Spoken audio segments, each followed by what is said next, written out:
Hammaga salom. Bugun sizlar bilan Exnes'ga SMS kod, ya'ni tasdiqlash kodi kelmaganda bu muammodan qanday qutulishni ko'rib chiqamiz.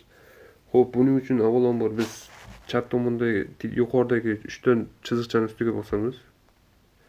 Va bu yerdan pastga tushib, bu yerda settings ustiga bosib, bu yerda security settings shuni ustiga bosamiz.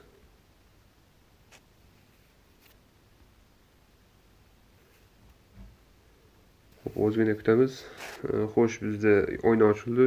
Bu yerda pastdagi ikki step verification. Shu yerdan mana bu change ustiga bosamiz. Xo'p, bu yerda sizlarda fon, ya'ni o'sha raqamlar turadi. Raqamlarda ptichka turadi. Menda hozir Gmailda turibdi. Sababi menda Gmailga o'tkazilgan. Ya'ni bu menga tasdiqlash kodi, masalan, pul o'tkazganimda tasdiqlash kodi menga Gmailga keladi, telefon raqamiga emas. Agar sizlarda yangi raqam bo'lsa, new phone number qilib o'zgartirishlar mumkin. Bu yerda masalan raqamlarni yozasizlar va send me a code. Agar kod kelsa, bemalol o'zgartirishlar mumkin. Lekin bu shu ko'pchilikda mana shu kod kelmagani uchun o'zgartira olmaydi, ya'ni bitta raqamda qolib ketyapti. Buni o'zgartirish uchun biz change ga bosib, pastdagi eng pastdagi I cannot access my device. Mana shuni ustiga bosib, next bosamiz.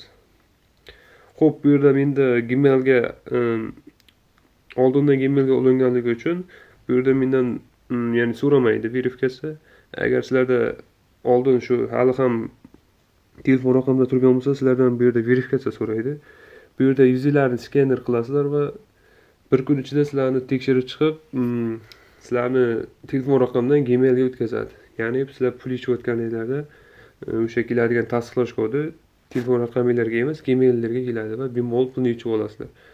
Lekin bir kun mobaynida pulni yechib bo'lmaydi, ya'ni bir kun mobaynida hisobingizlar muzlatiladi, ikkinchi kunda bemalol pulni yechib savdo qilsanglar bo'ladi. Xo'p, video shundan iborat edi. O'ylaymanki foydasi tegadi. Obuna bo'lish esdan chiqmasin.